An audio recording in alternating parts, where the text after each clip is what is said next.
Halo, bertemu lagi bersama saya Hidayatullah. Hari ini kita akan membahas berkaitan dengan materi the revenue cycle sales to the cash collection atau siklus pendapatan dan terkait penjualan serta penagihan kas. Tujuan pembelajaran kita ada satu memahami siklus dan proses pendapatan dan penerimaan kas dari penjualan. Kedua, memahami risiko yang terdapat dari setiap tahapan dan pengendalian yang dibutuhkan. Memahami perbedaan siklus pendapatan dari berbagai kelompok industri. Nanti di sini juga ada contoh-contohnya. Nah, siklus pendapatan adalah serangkaian kegiatan bisnis dan terkait dengan kegiatan pemrosesan informasi yang terus menyediakan barang dan jasa kepada pelanggan dan mengumpulkan uang tunai sebagai pembayaran dari penjualan. Siklus pendapatan uh, prosedur pendapatan mulai dari bagian penjualan, otorisasi kredit, pengambilan barang, penerimaan barang, penagihan hingga penerimaan kas. Siklus pendapatan adalah konsep penting bagi perusahaan yang memiliki jeda besar antara penjualan barang dan penerimaan pembayaran. Ini sebagai kontrol nanti di masa depan. Transaksi yang terjadi antara kedua peristiwa tersebut membentuk siklus pendapatan. Siklus akan sedikit bervariasi berdasarkan jenis-jenis bisnis. Akan tetapi elemen-elemen penting tetap sama. Siklus dimulai ketika bisnis memberikan produk, menyediakan layanan, berakhir ketika pelanggan melakukan pembayaran penuh.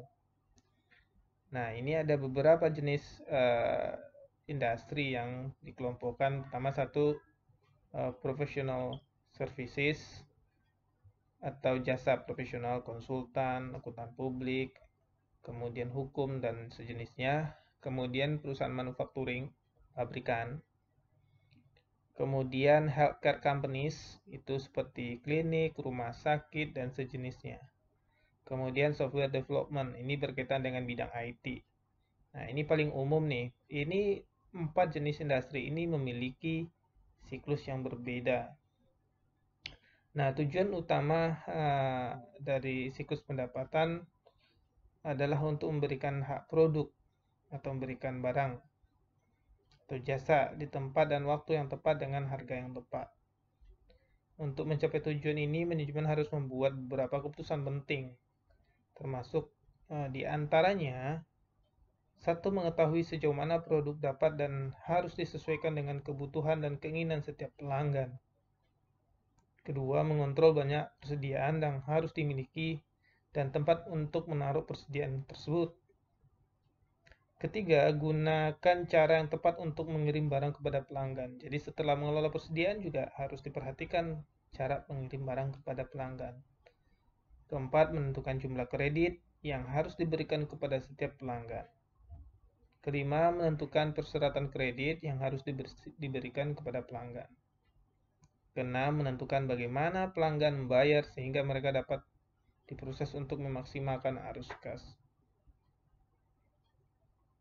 Nah, secara umum, aktivitas siklus pendapatan yang tadi didefinisikan di atas serangkaian kegiatan bisnis dan terkait kegiatan perusahaan informasi terus menyediakan barang dan jasa kepada pelanggan, mengumpulkan uang tunai sebagai pembayaran dari penjualan.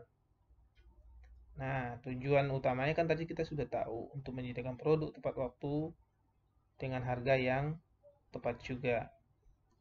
Ada sebenarnya 4 kegiatan bisnis dasar yang dilakukan dalam siklus pendapatan secara umum. Pertama, pesanan penjualan. Penerimaan pesanan dari pelanggan. Itu diantaranya menerima pesanan pelanggan, memberikan persetujuan kredit atas pesanan tersebut, memeriksa ketersediaan inventory atau persediaan inventaris kita. Kemudian keempat, menjawab permintaan pelanggan. Jadi ini harus ini. Makanya ada kan beberapa industri perusahaan dagang itu dia sampai 24 jam, 7 hari. seperti bidang kesehatan, misalkan dia 24 jam selama 7 hari. Nah, proses kedua adalah pengiriman barang. Pertama, barang yang telah diorder tadi disiapkan, diambil, dikemas, kemudian dilakukan proses pengiriman kepada pelanggan. Ini berkaitan contohnya dengan perusahaan manufaktur dan perusahaan trading ya, pedagang. Keempat adalah berkaitan dengan penagihan. Penagihan dan piutang. Pertama, mengirimkan tagihan, kemudian memelihara data piutang usaha dari pelanggan. Kemudian ada pengecualian terkait dengan misalkan melakukan penyesuaian dan penghapusan akun. Nah, di sini misalkan jika ada penagihan piutang tak tertagih, sudah tidak tertagih dari tagihan yang dikirim, akan lakukan penghapusan. Dan keempat adalah penerimaan kas atau penagihan dari uang tunai atau penagihan berupa apapun yang dari proses penjualan tadi. Nah, ini salah satu contoh konteks diagram dari revenue cycle. Kalau kita lihat di sini ada customer, ada kurir, ya kan? Kemudian ada expenditure cycle, production cycle, ada bank, gitu kan? Kemudian ada general ledger, reporting system, human resources management, payroll. Nah, ini sebenarnya berkaitan dengan revenue cycle. Pertanyaannya, kenapa sekompleks ini? Karena terkait banyak kan. Contoh berkaitan dengan bank. Bank itu berkaitan dengan pembayaran pastinya. Deposit, misalkan orang melakukan deposit dulu sebelum melakukan barangnya dikirim. Contoh misalkan kayak dealer mobil. Kemudian kita butuh juga laporan bank berkaitan dengan performance kita penjualan. Kalau bisa kaitan dengan buku besar atau general ledger dan reporting system ini berkaitan dengan laporan penjualan, laporan penerimaan kas. Nah, kalau berkaitan dengan human resources kan kita juga punya tenaga penjual, sales. Nah, ini juga kita perlu berkaitan dengan perhitungan komisi mereka. Itu yang berkaitan dengan gaji. Itu juga berkaitan dengan siklus lainnya gitu. Nah, kalau misalkan cycle production, kalau kita misalkan manufacturing, barang dijual itu harus diproduksi dulu. Kita harus tahu berapa barang yang tersedia, informasi terkaitan dengan ketersediaan barang. Ya, kan kemudian juga nanti informasi berkaitan dengan bahan baku yang bakal dibeli untuk memproduksi barang tersebut. Maka ada proses di sini purchasing. Nah, setelah barang tersedia, barulah kita melakukan promosi, kemudian menerima order. Ya kan, ada permintaan daftar barang dari customer inquiries, kemudian mereka melakukan order. Setelah mereka melakukan order, kita melakukan packing, buat packing. Masukkan membuat bill of lading, kemudian packing slip, kemudian kita kirim, ya kan? Kita kirim, setelah kita kirim, mereka menerima bill of lading beserta packing slip, kemudian membuat BAST, itu terima penerimaan dari surat jalan gitu. Nah, dari respon dari inquiry, kemudian respon dari barang telah dikirim, nanti barulah kita kirim invoice. Nah, invoice itu kalau misalkan mereka bayarnya secara tunai, bisa langsung bayar secara tunai. Nah, siklus ini terus berjalan secara lengkap, terus-menerus selama proses bisnis itu terjadi. Dan itu juga terkait dengan kegiatan siklus yang kayak tadi expenditure cycle, production cycle, human resources cycle. Nah, hal ini kalau kita perbesar, maka ini yang disebut dengan ERP system design. Kalau kita sudah menggunakan misalkan teknologi. Nah, sehingga seperti ini bentuknya. Ada berkaitan dengan misalkan orang membuat sales ordernya dengan menggunakan sales order processingnya dengan menggunakan online form, berarti di situ ada web storefront, berarti dia lewat internet, ya kan? Kemudian juga ada proses shipping, ya kan? Pengiriman tadi kan. Terus ada juga berkaitan dengan pengelolaan inventory, inventory control, status inventorinya seperti apa. Nah, di sini berkaitan dengan jika ada permintaan, nah, inquiry dan laporan terhadap permintaan yang dibutuhkan oleh bagian sales dan profitability report, bagian marketing membutuhkan informasi tersebut, maka mengambil informasi tersebut. Kemudian juga berkaitan dengan update customer account-nya juga. Nah, kalau kita lihat di sini satu persatu sangat jelas sekali. Nah, kemudian kita lanjut berkaitan dengan proses penginputan pemesanan. Tapi saya sebelum itu akan memberi contoh berkaitan dengan nanti rekan-rekan bisa lihat di artikel lengkapnya di akuntansi.id, link akuntansi.id. Contohnya misalkan prosedur manual dalam sistem pemesanan penjualan pada dealer kendaraan misalnya. Nah, biasanya kan ada promosi yang dilakukan. Di antaranya kegiatan promosi adalah satu penjual mencari pelanggan dengan membagikan brosur, suka dibagi-bagi. Kan suka kalau kita melihat dealer tuh kan suka ya motor misalnya mobil gitu. Suka dibagi-bagi brosur tuh, daftar harga, cicilan segala macam. Nah, di saat jika pelanggan percaya, pelanggan akan memeriksa harga kepada penjual. Ini berapa sih harga mobilnya gitu? Ada diskon nggak sih? Apa sih nggak sih gitu? Nah, biasanya hal-hal semacam itu. Terus ketiga, jika pelanggan tertarik, cocok dengan harga, maka diproseslah ke departemen penjualan. Ngisi form. Oh, saya tertarik nih beli mobil ini. Oh iya, Bapak, nanti prosesnya mau tunai apa cash gitu. Nah, barulah dirujuk kepada proses penjualan. Pelanggan datang ke ruangan untuk melakukan pemesanan barang. Biasanya diminta tuh KTP, biasanya kan kakak, kalau listrik, bukti PBB, MPWP. Nah, biasanya itu kan kalau yang lengkap begitu biasanya kalau proses leasing nanti. Nanti dia pembeliannya secara kredit, tapi dealer menerima uang dari leasing. Dia diutang piutangnya dengan pihak leasing. Terus kedua, pelanggan melakukan negosiasi harga. Dia biasanya, oh, ada potongan nggak sih ya? Ada bonus lain nggak sih gitu. Nah kan, terus berapa sih uang muka yang mesti minimum bisa dibayar gitu kalau di muka menakan listrik kan? Angsurannya berapa sih sebulan gitu. Nah ini dan ketiga, penjualan memberikan dana kepada pelanggan, data pelanggan kepada atau customer kepada petugas pemesanan atau leasing ya, CMO biasanya itu, untuk memproses lebih lanjut. Nah, kemudian setelah data itu terkumpul, diterima, barulah akan diproses. Nanti ada proses penerimaan atau ditolak. Ini kalau penjualan secara leasing ya. Nah, jika pengajuan ditolak, kemudian diajukan lagi, kemudian ditolak lagi. Jika diterima, Pak leasing menginformasikan showroom untuk segera mengirim unit. Kalau sudah ditolak, diajuin, kemudian ditolak lagi, atau misalkan diterima. Kalau diterima, dia langsung diinfo tuh. Ya, showroom untuk memberikan nanti unitnya disiapin ya. Setelah tanda kontrak langsung unitnya dikirim. Kemudian unit dikirim, kemudian showroom mengirimnya kendaraannya, kemudian ada bukti tanda terima di ST. Karena sebelum barang dikirim, maka pihak leasing tidak akan membayar showroom secara penuh. Nah, sampai proses selesai. Nah, itu proses penjualannya. Ini kan kalau proses pemesanannya juga ada lagi nih. Nanti rekan-rekan bisa baca. Nah, dalam proses penjemputan pemesanan itu ada risiko yang perlu diperhatikan sebenarnya. Pertama, pesanan tidak lengkap, biasanya tidak akurat. Siapa yang pesan, apa yang pesan, jenis barangnya apa. Kemudian pesannya tidak valid, ya kan? Bukan indikator untuk menyatakan sebuah pesanan itu bisa diproses, tidak valid. Nah, untuk menghindari ini atau nanti pesanan ini tertagihannya tidak bagus gitu. Udah jelas misalkan orang ini sudah utangnya sudah banyak melampaui plafon tapi tetap harus diproses. Nanti kemungkinan risiko tidak tertagihnya tinggi.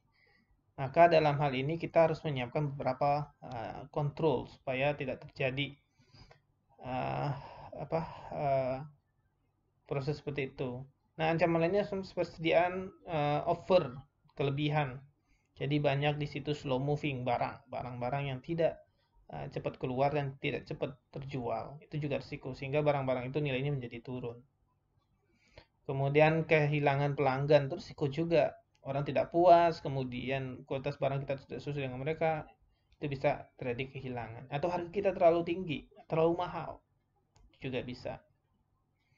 Nah, pengendalian yang harus kita lakukan di antaranya ini beberapa yang nanti bisa kalian kembangin sendiri, juga bisa kalian cari informasi lebih lengkap. Pertama adalah kita harus kontrol berkaitan dengan entry data. Jangan sampai orang entry data itu salah. Berarti harus ada trigger yang kita pasang di situ. Misalkan salah unit, salah warna. Contoh tadi kayak di dealer, salah unit, salah warna. Itu kan sangat berbahaya sekali gitu. Salah tipe. Jadi harus kontrol. Terus kita harus untuk akurasi dan validitas data, kita harus membatasi orang akses ke master data. Contoh harga, siapa yang boleh mengupdate harga, mengupdate tipe gitu. Terus mengupdate diskon, nilai diskon atau bonus lainnya dari penjualan. Itu juga harus dibatasi. Tidak boleh semua orang, nanti akan terjadi perubahan data sehingga datanya tidak valid. Sehingga membuat pesanan tadi tidak valid. Nah, kemudian ada proses approval. Kalau masih manual mungkin harus ada tanda tangan. Oh, sebelum harganya diberitahu, harga fixnya diberitahu kepada konsumen atau sebelum price list itu dirilis dari brosur harus ada persetujuan dulu kepala cabang itu misalnya. Atau bagian departemen penjualan bahwa ini benar loh harganya gitu. Jangan sampai setelah dipublish ternyata harganya di bawah HPP. Nah, itu kan rugi. Nah, ini perlu kita melakukan pengendalian. Terus juga menentukan batas kredit supaya tadi piutang tak tertagihnya jangan tinggi. Kita harus menentukan mengontrol batas kredit yang bisa diberikan atau batas utang yang bisa diberikan kepada pelanggan. Jadi kita harus kontrol ini. Nah, sehingga dan di saat dia melampaui batas kredit, maka untuk memberikan penjualan tersebut maka perlu dilakukan approval dari pihak yang berwenang sehingga tidak ngelos aja gitu. Kemudian kita supaya tidak ada barang yang slow moving, maka kita harus sistem persediaan minimum berlaku. Ya kan, kita harus mungkin melakukan economic order quantity. Gitu. Kapan kita harus ngorder itu, tidak selalu ngorder terus. Kalau barang masih banyak kita nggak ngorder barang lagi gitu. Kemudian mungkin supaya barang ini tidak hilang, contoh seperti spare part misalkan di kendaraan kecil-kecil, supaya kita nggak hilang barangnya mungkin kita kasih barcode atau menggunakan kartu RFID ya atau QR code gitu supaya barang ini bisa tahu. Jadi saat dia keluar, jumlah stoknya berapa, jumlah stok yang masuk berapa bisa terkontrol sehingga tidak ada barang yang hilang. Ini berkaitan dengan risiko atau ancaman yang terjadi di proses penghimpunan pemesanan, kemudian hal-hal yang untuk minimalisir dan melakukan pengendalian. Terus kita juga melakukan penghitungan secara fisik ya, secara berkala, melakukan stock take atau stock opnam, baik itu bulanan, 3 bulanan, 6 bulanan atau tahunan untuk melihat apakah ada barang-barang kita yang slow moving, barang-barang tidak laku, barang-barang udah expire, barang-barang yang hilang atau barang-barang yang stoknya berlebih atau barang-barang stoknya kurang itu kita bisa lihat dari sana. Nah, kemudian proses pengiriman juga ada risiko yang kita harus perhatikan di sini. Pertama adalah waktu mengirimin barang yang diorder dengan jumlahnya salah, jenis barangnya salah, itu juga risiko. Kemudian ada pencurian nih, ya kan? Nah, ini juga perlu orang ngambil barang, kemudian barangnya dikurang gitu. Saya dulu pernah menemukan di sebuah dealer, salah satu dealer mobil, itu pengirim itu suka mengambil ban serep gitu. Jadi ekspedisinya mengambil ban serep itu lumayan harganya. Kalau di ini sekitar kalau untuk truk-truk itu sekitar sejutaan satu ban itu. Nah, mereka kirim tuh malam-malam gitu. Sehingga yang waktu penerimaan barangnya itu mereka tidak menemukan tidak diterima oleh orang yang otorisasi. Jadi itu yang satpam. Jadi ya satpam ya terima ya tanda tangan aja, tidak dicek lagi jumlah barang part yang bawaan dari kendaraan itu. Nah, suka barang-barang bawaan dari kendaraan itu diambil. Salah satunya ban serep. Nah, ini kan pencurian. Ini ancaman dari pengiriman. Terus misalnya pengirimannya gagal gitu, sehingga membuat konsumen kecewa gitu. Ini juga risiko. Sehingga tadi kita berdampak pada kehilangan konsumen. Terus alamatnya salah. Sudah kirim, sudah ongkos kirim keluar, ternyata pas barang sampai, alamatnya salah, bukan dia. Itu akibat tadi mungkin order yang tidak valid. Nah, untuk menghindari ini apa yang harus kita lakukan? Pengendaliannya pertama adalah kita memberikan barcode terhadap barang-barang tersebut sehingga barang yang diambil tidak salah gitu. Yang antara purchase order dengan packing slip tidak salah. Kemudian kita melakukan rekonsiliasi daftar pemilihan pesanan penjualan. Kita rekon Ini benar nggak pesanan dia, ini benar pengirimannya. Kita lakukan rekonsiliasi supaya menghindari kesalahan. Lakukan cek ulang berkali-kali. Kemudian membatasi akses fisik kepada inventory, inventaris atau persediaan. Tidak semua orang boleh masuk, tidak semua orang ini menghindari pencurian ini. Jadi tidak semua orang boleh masuk ke dalamnya. Kemudian mendokumentasikan pemindahan dari persediaan barang-barang itu. Nah, jadi kalau misalkan pindah dari gudang A ke gudang B itu by system, kita bisa lihat, oh barang ini pernah ada di sini, kemudian dipindah ke gudang ini, atau dipindah ke cabang ini. Itu juga. Saya juga pernah kasus menemukan bahwa ada salah satu mobil yang dipindahkan dari cabang A ke cabang B, kemudian mobil itu masuk, mobil baru. Nah, cabang penerima, karena datanya tidak update, dia menganggap seperti mobil servis itu, mobil orang, mobil konsumen yang diservis. Padahal itu mobil baru, sehingga sudah berdiri hampir 2-3 bulan. Coba bayangkan, 2-3 bulan mereka kehilangan potensi penjualan dikarenakan informasi yang tidak update. Informasi yang tidak update atas inventory. Kebetulan mereka lakukan secara manual, bukan secara sistem, sehingga transfer inventory mobil ini tidak terdeteksi. Nah, kemudian lakukan hitungan fisik, rekonsiliasi untuk menentukan apakah barangnya cocok, ada selisih apa tidak. Tadi seperti yang sudah saya bilang tadi kan, supaya barangnya terlihat ada yang hilang atau tidak, ada expire atau tidak. Kemudian rekonsiliasi dokumen pengiriman antara PO, order, segala macam itu dilakukan rekonsiliasi dan masuk pembayaran gitu. Lakukan ngecekan, itu yang disebut dengan proses kalau di audit completeness, melihat dari proses dari awal sampai akhir, kemudian dihubungkan satu sama lain, dicek satu sama lain. Sudah sama atau sudah benar belum? Tuh dilakukan. Nah, kemudian pengontrolan terhadap penginputan, kan penginputan pengiriman atas nama menggunakan menggunakan ekspedisi apa segala macam, kemudian mengirim pakai apa, kemana, namanya siapa, cocok atau tidak, kontaknya siapa, gitu. Itu perlu lakukan kontrol. Harus ada ketelitian yang tinggi. Nah, kalau proses penagihan, ancamannya pertama adalah gagal menagih pelanggan. Oke, sudah tutup, bangkrut. Ini ancaman ini. Akan menyebabkan piutang tak tertagih. Itu risikonya. Kemudian kesalahan penagihan. Dijual ke pihak B, tagihnya atas nama pihak C. Nah, ini kan menyebabkan risiko kita pertama, risiko nama baik, risiko akhirnya piutangnya salah posting, atau risiko penagihannya jadi lama. Nah, kesalahan posting. Si A yang bayar, maaf piutang si B yang berkurang. Ini juga risiko nih dalam penagihan. Sehingga kita tidak dapat sehingga ada satu pihak yang overstate terhadap piutangnya, satu pihak lagi sudah berkurang piutang. Nah, kemudian ada memo kredit yang tidak akurat dan valid dalam penagihan ini. Misalkan berkaitan di situ tulisan diskon segala macam nggak valid, sehingga menyebabkan kita kerugian dalam hal penagihan. Nah, pengendalian apa yang harus kita lakukan di sini? Pertama adalah melakukan rekonsiliasi antara tagihan faktur penjualan yang telah kita keluarkan dengan dokumen-dokumen tadi yang sebelumnya. Kemudian fungsi pengiriman dan penagihan terpisah, antara orang ngirim dan nagih terpisah supaya tidak terjadi fraud di sini.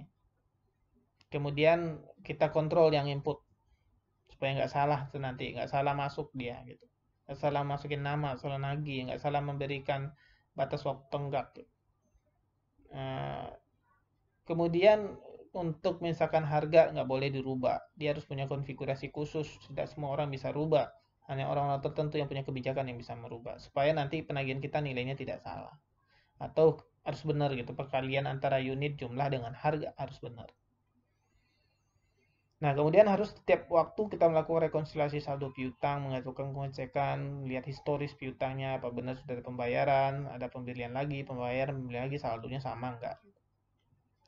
Nah, kemudian pemisahan fungsi otorisasi antara yang nyatet sama yang membuat memo kredit, antara yang melakukan persetujuan dengan yang mencatat dan yang menagih, itu dibuat pemisahan fungsi.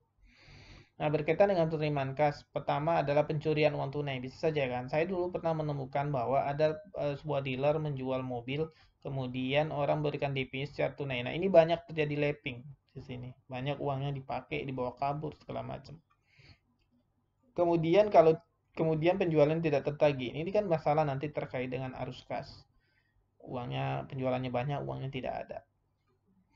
Nah, apa pengendalian dilakukan pemisahan yang tepat, penghilangan uang tunai, memposting ke akun pelanggan, mengesahkan memo kredit, rekonsiliasi ke bank, atau meminimalisir penerimaan tunai, ya kan, harus semuanya pembayaran lewat transfer bank gitu. Ini bisa lakukan kontrolnya.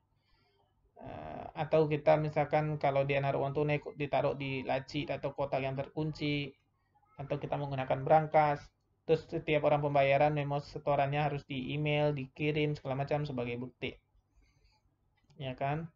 Terus mungkin kita juga menentukan diskon atas pembayaran awal supaya orang lebih cepat bayar gitu kan. Siapa yang bayar selama 10 hari nanti dapat diskon sekian.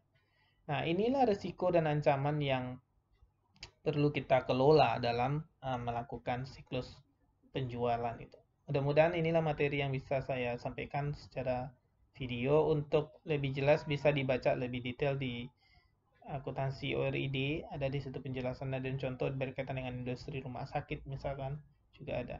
Selamat belajar.